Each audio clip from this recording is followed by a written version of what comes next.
Hello, Amanda here from Suddenly Autistic, the vlog where I am sharing what life is like after being diagnosed as autistic in my late 40s, and I'm now 50, so it's been a few years now, 3 or so years since getting that diagnosis, and things continue to evolve.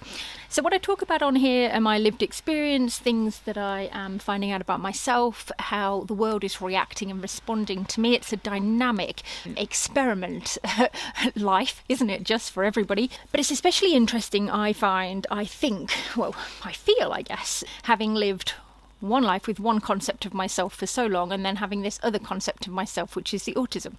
Now, it's still Autism Awareness Month here. I'm not sure that it's a big thing in many countries, but it's definitely come up in my attention more this year that it's Autism Awareness Month. I've just finished watching Love on the Spectrum, which I have to say is fantastic, and it's always really lovely to see some other autistic folks out there getting the representation and seeing some love. Oops, my notes are falling.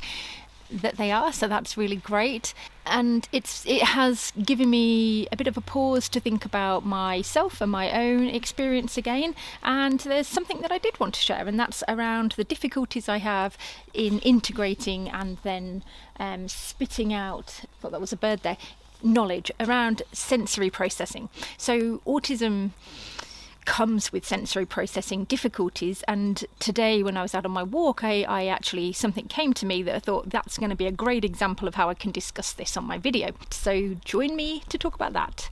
I'd also love it if you could join the channel, click whatever, and subscribe for more updates, because that helps me make sure that this sort of content, if it's useful for you, if you enjoy it, gets to other people who might be late diagnosed or know somebody that is, or is thinking they might be autistic. And it's always good to see how autism plays out, because it really is true. If you've met one person, they say that if you've met one person with autism, you met one person with autism, but I kind of do and don't agree with that, because there are definitely traits and patterns that you start to spot the more you know, but these patterns are human patterns, so some people might not fit the criteria but still have very strong autistic-like patterns in one area, but maybe not in all. So it kind of is true that if you've met one person, you've met one person. So I might be that one person that sort of resonates with you and your experience, and you think, oh gosh, I'm not alone, and that might make the world feel a little less lonely or confusing. So hopefully that happens, and let's get on with the show. Okay, so sensory processing difficulties, and in particular the example that I've got is around birdwatching, and I've got a little story and a couple of anecdotes, and then I'll talk a little bit about what sensory processing is for everybody really, and how you'll start to see why I guess it's such a fundamental part of getting your autism diagnosis.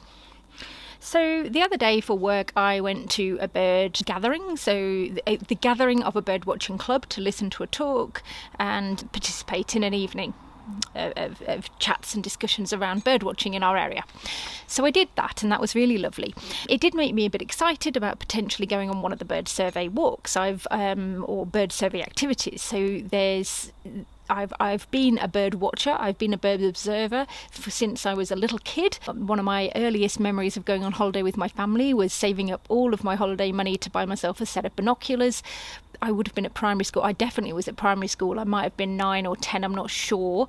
Yes, and I had the RSPB sort of badge on me. I wasn't a member of that club because I didn't have any money and I couldn't join, but I did get the badge on my little coat, and I took these binoculars, and I remember we were in Wales, and there was a you see, this is what I'm going to talk about later. It goes out of my head. I forget what it was.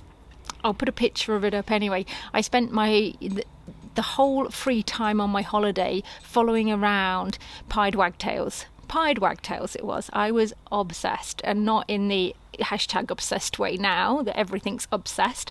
I actually was. I really enjoyed that holiday. It sort of really got inside my bones, and having my first set of binoculars and all of that, and it's just wonderful. I've always been a bit of a bird watcher. Anyway, fast forward to last weekend when I was at this bird event and getting all excited and thinking, yes, I can do this. I can go along to one of the bird surveys, which are very scientific. They've been running many, many years, and they're a good thing for our community. But so I was talking to the lady who organises them and saying I can do it, but the problem, I'd really like to do it, I'd like to get involved, but I'm worried that I won't be any good because I do have problems with recall, I have problems with attention, I don't know whether I'll have the skills that you require to do this. I'm very passionate but not particularly competent in that kind of thing. And long story short, there seemed okay. I'd be welcome. I'd be paired with someone, and there's a possibility that I could do it. But then I started thinking more and more about my disability in the area of all of these things. But life goes on. I thought about it a bit. I sort of mulled around what it could be, and then a few days go by, and then I end up in today. So today I took my dog on a walk, and it was a bird walk, which is what I often do when I walk very slowly. I let the dog smell everything. Dogs aren't very good to take on bird watching walks because birds fly off from dogs, but we could listen, and there was a lot. The walk that I did was particularly good for listening out for birds, and there was a lot in the hedgerows, the shrub I suppose you'd call it here, and so that's what I was doing. I was listening for the birds, and suddenly the penny dropped. I looked up, I was listening to some birds, and I'm like, oh yeah, I think I recognise them, and then I saw a little bit of them, and I could sort of, I think I know what that is, but I'm going to get their call anyway and check it when I get home. And then I looked up, and there were two crimson rosellas, which are big parrots. I'll put a picture up here. They're big parrots. They're common to where I live. I see them every day. Very, very common. But in that moment when I saw them, I couldn't, for the life of me, name them. The reason I couldn't name them is because the little birds that I was looking at and that I was like, I think I know what those were. I think they were red-browed finches. So I think they were red-browed finches. I'm pretty sure, in fact, they were. But what had happened, and in that moment, then I turn around and see these very red birds that are clearly not finches, they're parrots, and I couldn't recall their name. And it's because my brain had got so fixed and monotropic onto the red and the finch shape of the bird and the smallness of it, that when I turn around and see another red bird, this time something that I'm visually very familiar with, much more so than the red-browed finches, my brain couldn't pivot. In that moment, it was almost like I can't move off. I know it's red. And because it's not called a red rosella, it's called a crimson rosella, and I couldn't make that shift and then recall. That then reminded me of the conversation I was having with the bird lady at the bird club thing, and that's then when my mind went, gosh, I get it. This is a problem with sensory processing. This is a difference. This is my disability. I can know things, I can have associations, but they don't always come out. So what's going on? I can sometimes recognise birds from their call and name them.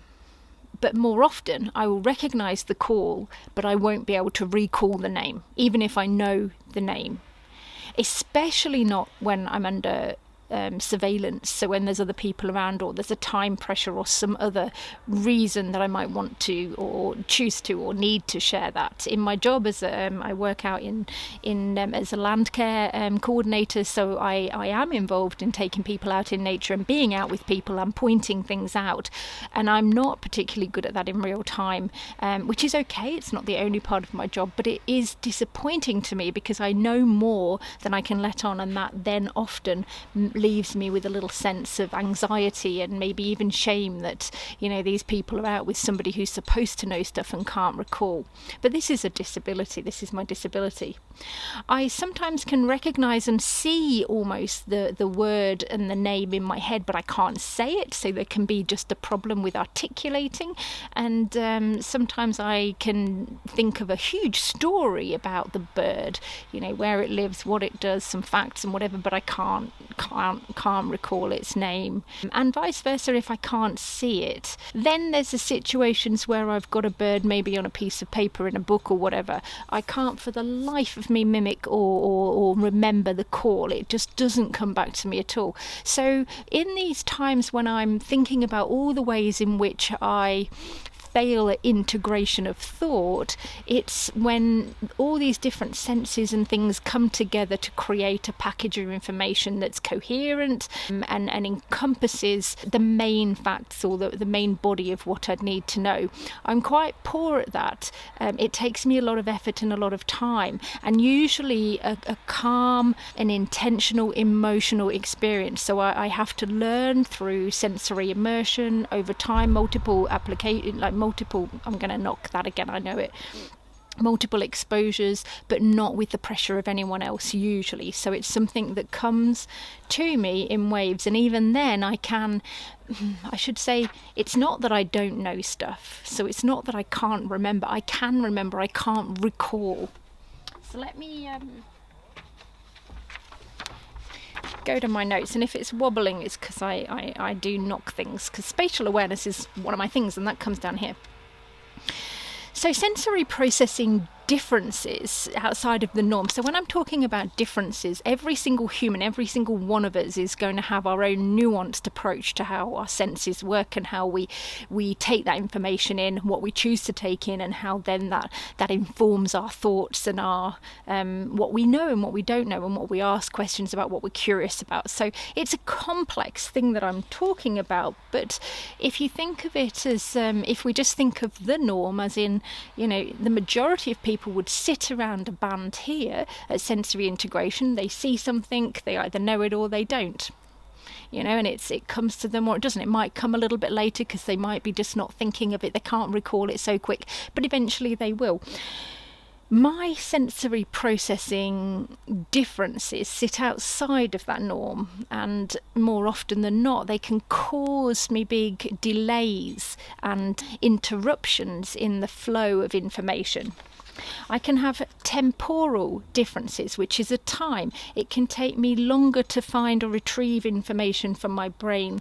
Often I found it when the moment's passed, and I understand that a lot of people have this where they're trying to think of someone's name. They go, oh, hello, can't think of it. Oh, hello, mate, they might say, and then the person goes, and 3 minutes later they're like, that was Bob. Why didn't I? That was Bob. That is a common human experience, but and I do have that, and I also have this, which is a very different manifestation of that temporal or that time lag, involved in almost just possibly even having the information stored in or just not accessible. I don't know. It just feels very different to me. So there's a time difference. That can cause a lot of shame, because you absolutely do know it, but the time's passed and then you can't say it. Especially if I'm in a group situation where or a quick fire, a quiz, something like that, where I'm knowing the answers too late. It's just too late, and too late is not good enough. That can cause frustration and reduce my my sense of competency, and even shut me down, and then that can trigger some trauma, which is a different but also related thing, and then that shuts me down and can dissociate me even further. This doesn't always happen. It's not always a terrible cascade like that, but that can happen, especially if I'm having constant time difficulties. There can also be when I'm going too quick, so my brain doesn't just run slow, it can also run very fast, and I can recall things very, very quickly and make all sorts of connections and really want to get them out or really want to contribute. Or how that comes out, it can sometimes come out a little bit garbled or a little bit not quite appropriate, and that can also cause frustration when I think I have lots of ideas and things. And how this sort of stream of consciousness comes to me, it's usually triggered by something that's sort of, in a positive way. It's a glimmer, I suppose. There's a glimmer of an opportunity or something that triggers something to work in my brain, and then it's like, and it's like everything just comes gushing out. But if I can't get it out within a certain amount of time, then it literally falls off a cliff, and I don't have a clue what I was going to say. It's not like it's parked in a parking lot and I'll come back to it. I'm not very good at that. It's often totally disappeared, and that is one of the reasons why if I wake up in the middle of the night with a song or a poem or an art idea going through my head, I have to write it down, because if I go to sleep thinking, I remember that, I never will. There's also problems with ordering or sorting information and then recalling it appropriately, which is the examples I've given before about the bird watching. And along with that is spatial awareness, sensory processing to do with how much the size, the space, the shape of things. So I'm not necessarily getting the signals that when I see, different types of birds, different sizes or shapes of birds, like their flight patterns, for example. It's very hard for me to then infer what that bird is quickly, because I'm not as good at recognizing. I don't have good spatial awareness to recognize and use that information with all the power that it could convey. What helps me is I find I have mentioned a few things that don't help and sort of do. So emotional connections help. So it's really good if I can spend time and immerse myself and intentionally try and learn different things or build connections, but without pressure. So I might go on an intentional bird walk, talk, listen, whatever it is, but with no pressure. I don't have to achieve anything, and I'm taking my books and whatever, and I'm trying to strengthen those neurons. That's probably going to work better for me than especially going with a group or with other people. Although, you know what, I'm open to that, and maybe if I do these bird surveys, that might prove to also be useful. But emotional connections help. So me getting to know more. So it's not such a transactional relationship with a bird, that I'm starting to understand their habits, their patterns, and integrate their personalities. It's almost like I really need to get to know them before I remember who they are. And then it doesn't leave me. It can be so such a deep sort of gut memory that just momentarily forget the name, but I don't forget them. That whole sensory also helps. So I like to be in an immersive environment where it's the smell, there's a touch, there's a taste, there's the feel. I'm not eating birds to get to know them. It's not that. Being out in nature as opposed to just using a book or a film like on YouTube or something like that. Actually getting out in the environment and noticing the plants. That looks protective. That's really nice. And on that note, my work colleague and I took a group of children out on a bird surveying activity, and one of the things that I was saying in the beginning to them is that we don't always see, we always prioritize sight. If you see them, whatever, and now it's video. If you video them, if you photograph them, you've seen them. If you don't, you haven't. It's no proof, doesn't exist.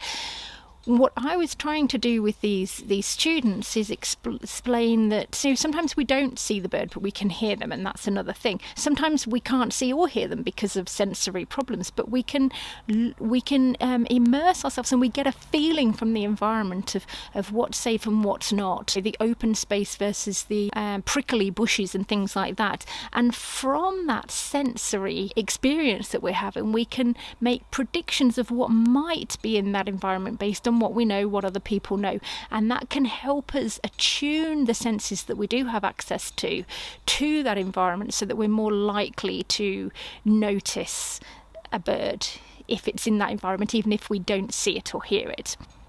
The last thing I wanted to talk about or to mention was when I was having my little walk and getting to the end of it with the dog this morning, I was recalling in my mind or remembering that deep sort of memory, I suppose, of way of knowing that there are different ways of knowing. So as an adult and as a fairly intellectual adult and as someone who runs educational workshops and activities and things for people, engagements for people, it's very typical to get stuck in the intellectualizing, the facts, the things that we can hold and know, and the knowledge that we can learn, I suppose, in a rote, understood way.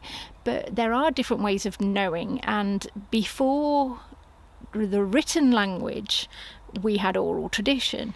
Even if you couldn't speak the same language as somebody else, you could demonstrate competence and understanding through your actions, through how you held your body, things like dance and song and just body positioning, how you move through a landscape, how you interact with all the different things. So one thing that I'm getting very comfortable with as being an autistic adult, a late diagnosed autistic adult, is coming back into my body like a long lost ancestral friend, and utilising, not relying on these sort of one or another prioritised senses, but actually embodying the whole thing and not turning everything into an interpretive dance or a rub yourself in the mud opportunity, but really giving all of my senses and the whole of me a chance to learn and to be in an environment, because I feel that's why the natural classroom, being outside in nature and absorbed in it with no extra eyeballs on me, is a good way of me learning. Because where one sense might fail me or might not be, like I might not have a good pathway to that brain integration, there's another way of knowing that my body has that will help. So if I can integrate as many different ways of learning and knowing as I can every time I have the opportunity, then I'm less likely to fall short when it comes to the crunch and I've got to say to someone, hey look, there's a crimson rosella, or hey look, there's a kookaburra, or hey whatever. Do you know what I mean? So that's something that I've learned very recently. I am still exploring this whole sensory world. It's all very much part of being autistic, and it's part of my inner autism world, and it's something that if you were studying me through my behaviour and through the things that I did, if you saw me as a teacher or a group leader or a participant, your experience of me and your assessment of my knowledge might be vastly different to what it actually is, and usually lower. So you might think I'm rude for butting in, or I'm absent for not knowing, or I'm maybe not interested because I can't remember, whatever. But actually no, it's a true disability, and it's something that I'm actively working to work with. I sort of felt like that sentence was heading to the word overcome, but I don't see it like that, because that seems very ableist. I want to learn to work with what I've got in the best way possible, because I feel that my way of being and knowing is the best way for me, and that it can give me insights that are there for me from my lived experience that perhaps people who have a more normative experience of the natural world or of any learning environment won't have access to.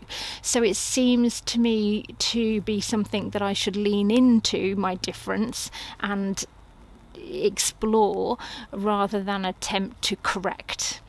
The net result will be that I'll get better, and that the outside world and the normative folks will experience me in a more normative and interesting way. But I'm hoping not to lose this neurospiciness that comes with seeing the world and feeling the world in a different way, and that's a mozzie. Okay, over and out. Thank you very much for joining me. I hope you've enjoyed this sensory exploration, and I shall go in and close the doors so we don't get bitten. Goodbye.